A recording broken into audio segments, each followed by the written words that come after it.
broadcasting live from the Business Radio X studios in Houston, Texas. It's time for Houston Business Radio. Now, here's your host. Hello, Houston. Trisha Stetzel here, bringing you another episode of Houston Business Radio. Today's guest is Ambar Balderas, Director of Operations at the Debt Defenders by Cement Law Firm. Ambar is an operations executive challenging law firm norms by re-engaging how leadership, growth, and accountability work in the industry. With a background that spans legal, technical, and operational expertise, she designs systems that scale with intention, empower teams, and eliminate waste. A first-generation Mexican-American and self-made leader who rose from legal assistant to executive, Ambar brings resilience, adaptability, and people-first leadership to everything that she does. Her mission is clear: modernize law firms from the inside out and build organizations that work smarter and serve better. Ambar, welcome to the show. Thank you for having me. That hyped me up. Good. I'm glad. I love to create these beautiful introductions because we don't often do it for ourselves. Yeah. So that is my gift to you. I appreciate that very much. You're welcome. All right. So tell us a little bit more. I know I gave your professional bio, but tell us a little bit more about Ambar. Yeah. So just as you said, I'm first generation Mexican-American woman, Chicana, born and raised in Houston, Texas. First in my family to graduate college. Even though I'm the youngest of four, first to become a homeowner. So I've been navigating a lot of aspects of life that I haven't had the privilege of having someone with experience to help me through. Came from a pretty difficult background financially, but despite those hurdles and despite some personal setbacks within the family, graduated second in my class, got appointed to the Naval Academy, first one in my family to fly in a plane. So that was surreal. Life took me a different direction. I'm in the civilian sector now, but I kept trekking through and rose in the ranks in the legal industry. At a very young age, I got to the position of being basically an executive in a law firm, started a law firm from the ground up. Did that for about 5 years. We became multi-state. Our average case value was upwards of 7 figures. And after my time there, continued to do so now for the Debt Defenders as their Director of Operations. You've had such an amazing career, and you can't be more than 20. I'm just saying. I get that a lot. I accelerated really quickly, and it's actually the age factor is something that is a blessing and a curse. I know I don't appear to have that look of authority and experience, but I've been doing this for 8.5 years, and I've been doing it very, very successfully. Yeah, that's wonderful. Congratulations on all of your successes and being the first of many in each of those areas that you described. And thank you for your service. Yeah. Thank you. Okay.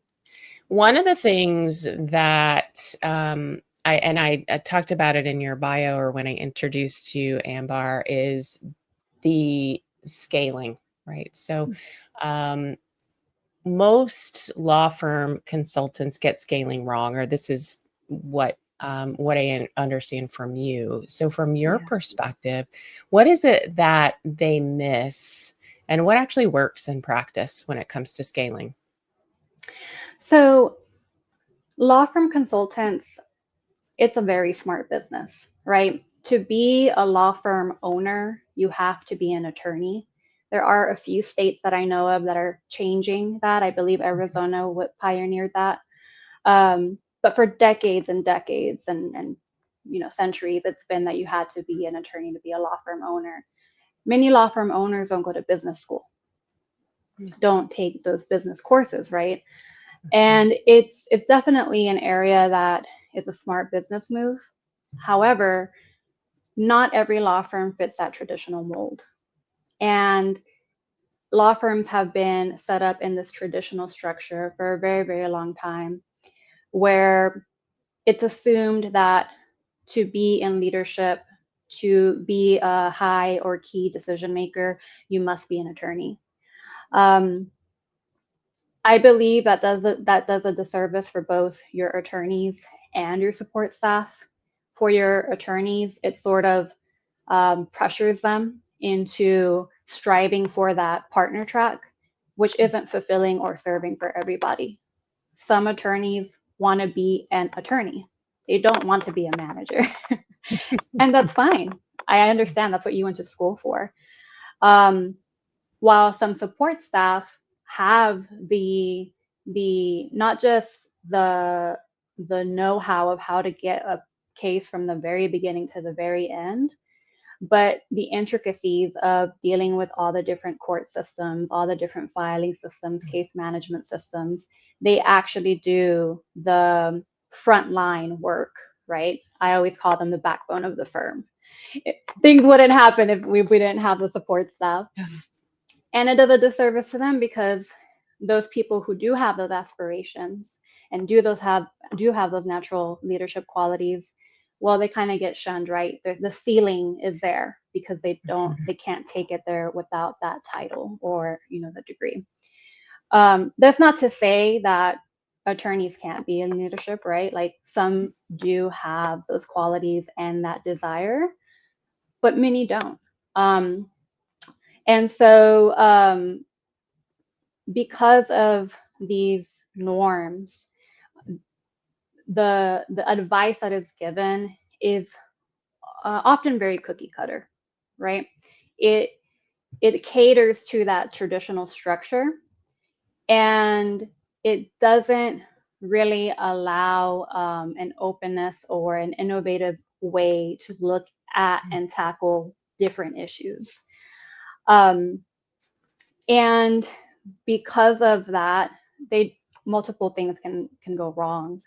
Um, they often, I like to joke, they often isolate their prey. So in conferences, they're typically catered to the law firm owners. Well, who are law firm owners? Attorneys. So you don't have the non-attorney brain going there, right? Um, at these conferences, they're presenting vendors, tools, software, their preferred partnerships. In these beautiful, I mean, they do such a great job, these beautiful sales pitches, and it's such a cool presentation. Um, and it builds up that hype. But you need individuals who are more keen to have that like research and development mindset, have that curiosity, ask the right questions, really make cost benefit analyses, and make sure that whatever is being advised to you actually fits to your culture, to your workflows, to your people, to your practice area. Because gone are the days of the general practitioner that serves the town, right? A lot of law firms are forming very niche practice areas, and while some might be similar, they're just so different from each other. Mm-hmm. Yeah, as you were talking, I was thinking about a concept from a book, E-Myth Revisited, about the 3 eyes of a business owner. And as an attorney or a practitioner and a business owner, you wear all the hats in the business. And I love that what you're talking about is really turned that norm on its ear around instead of being the hat wearer of everything in the business, you can actually have a director of operations or someone who's really tuned into the business while the practitioner goes and does what they're good at. I love that. Exactly. Yes. And That is then fantastic. they feel fulfilled because they're doing what they're passionate about. Mhm. And you're actually being more efficient because you're utilizing the time in the way they can provide value to your company the best. So, I mean, it's just, it's so funny as you think it's such a simple idea of like, could we set it up differently? And it sounds so simple, but when you're tackling those like decades long traditions, it can be a hard thing to Mhm. kind of overcome. Absolutely. And especially in the attorney space, there is so much tradition there.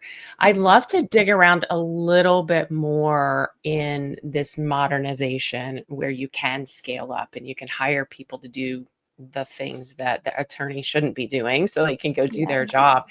So, what does that look like deeper in terms of leadership and the culture and the daily operations of an organization that is built different? Definitely. So first and foremost, you have to make sure that the structure still respects the expertise of your attorneys. I mean, in the legal industry, there's no getting around it. You cannot perform law without your attorneys.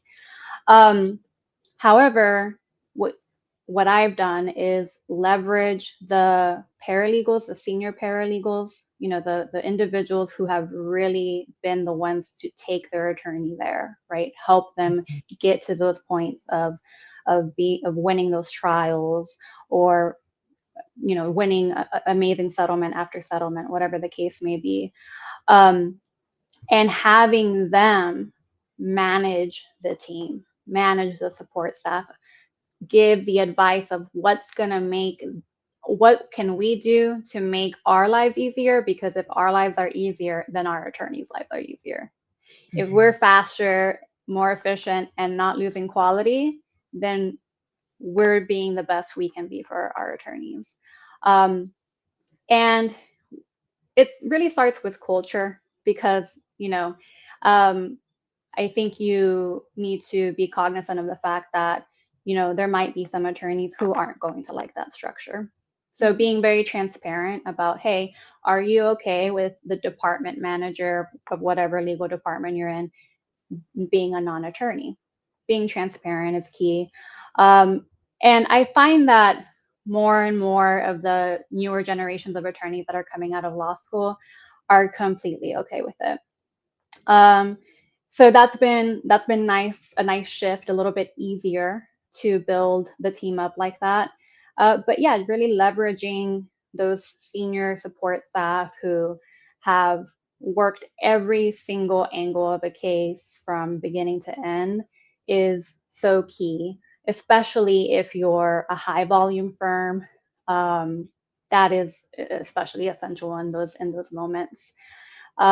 And then you still have your attorneys there who are overseeing and checkboxing all of the things that are required, right? Anything that's legal opinion, legal strategy, legal advice must come from the attorney.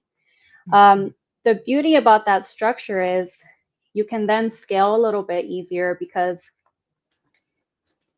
the it's almost like a filtering system of what needs to get to the attorney.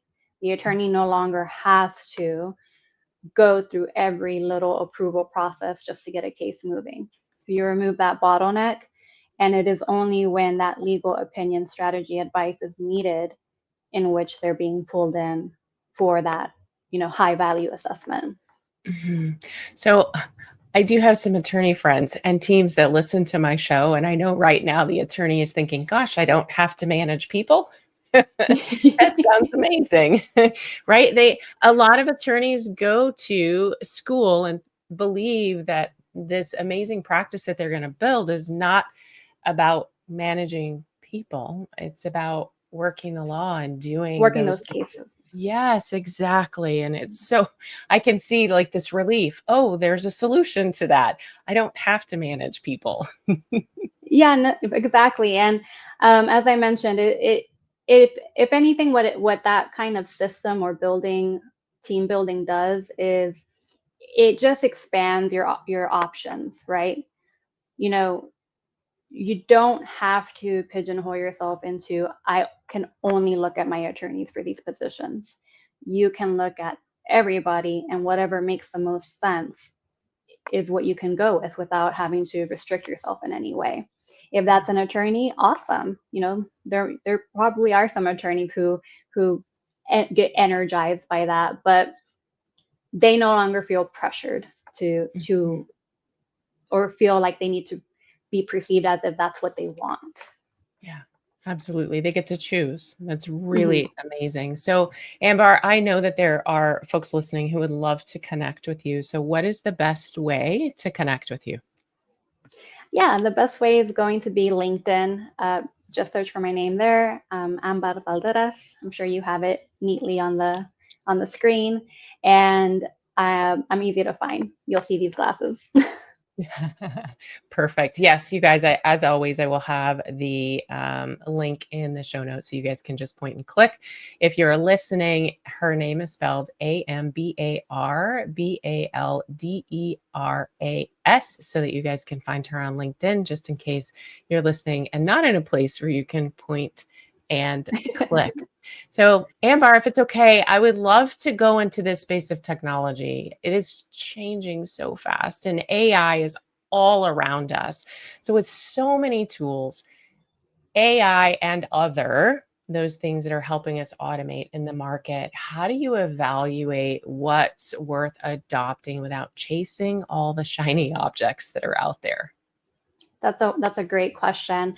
My undergraduate degree is in management information systems, which is sort of a hybrid of business and computer science. And my master's, which I'm working towards right now, is in Master's of Science in Information Science. Um, so I love tech. I have a motto that we just talked about this morning in my team chat, which was automate what can be automated. Like anything that can be automated should be automated. I've always been big on that. Now, there's an asterisk to that, right? Because there's strategy, implementation, all of that goes with it. Speed doesn't mean fast; it means readiness, right? Um, but with that, we have to acknowledge that technology is such a fast growing, evolving beast. And kind of how I was mentioning earlier with the attorneys, how they get singled out in these conferences and given these amazing presentations. Like these tools look really cool. They look like and are sold in the fact that this you need the solution. It's going to make life easier. Look how awesome this thing is. That being said, though, that's why you need someone in your team that can ask the questions, right? That can take a pause and really look into the use case for your company. Um, with AI, for example, there is a lot of hype with AI, but one of the things I've done recently is led a town hall with my firm where I talk about AI hallucination. I talk about AI model collapse. Um, I talk about um, AI, plagiarization, and different elements um, that all those companies that hype it up to try to sell their tool aren't really addressing. In fact, I had a meeting very recently with a vendor trying to sell an AI conversational tool for a direct mail campaign. I had these questions because I know about these areas that need great improvement. Um, and his answer was really a non-answer. And that's sort of where we're at, right? There's so many people wanting to get on the hype train, get on the money train. What's a quick tool we can make leveraging these LLMs, large language models, so that we can sell that too. And again, speed isn't really how fast you go, it's how ready you are. Like sometimes the best thing you can do is take your time. And so you really need to be cautious right now because there's so many people wanting to get on that money train, and not everybody's an expert. Um, really look into some of those areas where AI is consistently proving to degrade itself as the different evolutions get rolled out. That way, when you ask those questions, you can discern whether this company, whatever tool you're demoing, has really thought through that process. I know for the legal industry, especially, AI hallucination is a big no-no. You know, we can't, which AI hallucination would be like it making up a fact, making up a case law, making up an event.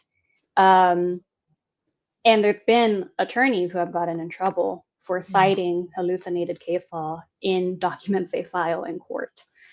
Um, so be cautious. There's also been things like companies who have implemented AI, you know, or organizational wide, be it with email purposes, document purposes, and the AI can be tricked to give confidential information to a third party source. So someone who is aware of the state of technology and the speed, but also sort of cautious in knowing that there are just too many people who really want to chase that shiny dollar when they're selling you something. It's so important to have someone like that in your team. So it's a wonderful it's a wonderful tool, but it just needs to be done well. Right. It should be vetted by someone who knows what they're doing, particularly in the industry, knowing what all of the bad things that could happen if something goes wrong, right? Or Exactly. if it creates AI hallucination. I learned something new today. Thank you Oh, for sharing great. that. Yeah. Um, So, yeah, go oh, ahead. sorry. Yeah. I was going to explain model collapse really quickly, just since that's the other technical thing I mentioned. But basically, you know, AI was trained on, I mean, a probably seemingly infinite amount of data that had already pre-existed in the internet from humans. Mhm. Well, now with all of this AI use, and because a lot of the LLMs or large language models built into their own AI that it learns from its own repetitions, and because now a lot of the content in the internet is AI generated, so it's learning from itself in that medium as well, it basically degrades itself. Mm. And I think that's another thing. I guess a final thing to point out is like if you hear content creators or read an article and they talk about the success of something to do with AI without acknowledging any of the human component or element that went into it, you need to ask questions about that. So Mm. like if, for example, um, there was a recent article that talked about how AI uncovered something about some kind of medical disease that 50 years of medical science and research couldn't get done. That is not that's a disingenuous way to say that, because it recognized a pattern that humans didn't see in the existing 50 years of research that the humans did. So very important. Like it's very fast paced, but everyone needs to take a second and really think about how the information is being presented to you. You have such a vast array of experiences where you're very technical and you can bring all this technicality into a space of humans and building culture. And I love that. That is beautiful. So thank you for sharing all of that. As we get to the back end of our conversation today, Ambar, I would love to know, as a first generation Mexican American woman you built your career in spaces where most people didn't notice you or they weren't looking at you specifically. What message would you share with other leaders about resilience, equity, and even creating systems that truly empower the people or the humans that are in these organizations? Yeah, that's a really wonderful question. You know, it is difficult when you look around and not very many people, you know, look like you, Mhm. um, speak like you, have your accent, or even just share the experiences that you had. However, it's important to push through. It's important to hold space for your hard work and your success. And I get it. I have imposter syndrome, don't we all? But you have to just breathe and hold that space with confidence. I think for me, what I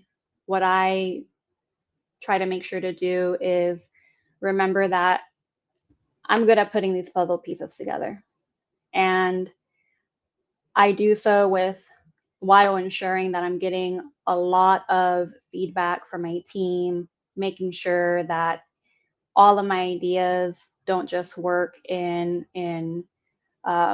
don't just work ideally, but also work in practice. But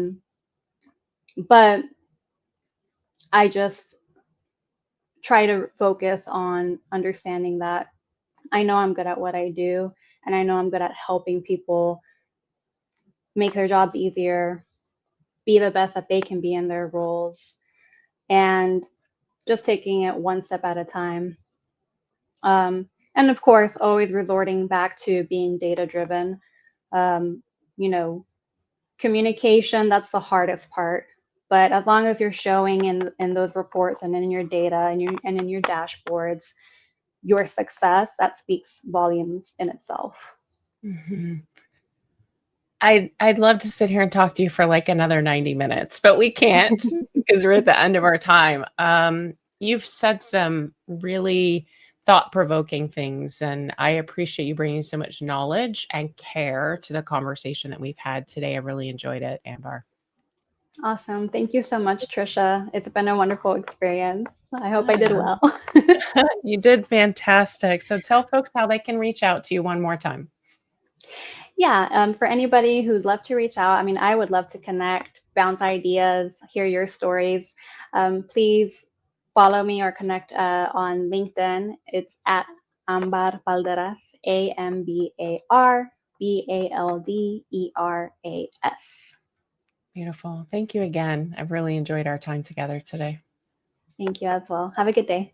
You too. All right, my friends, that's all the time we have for today. If you found value in this conversation, please share it with a fellow entrepreneur, veteran, or a Houston leader ready to grow. Be sure to follow, rate, and review the show. It helps us reach more bold business minds just like yours. And your business, your leadership, and your legacy are built one intentional step at a time. So stay inspired, stay focused, and keep building the business and the life you deserve.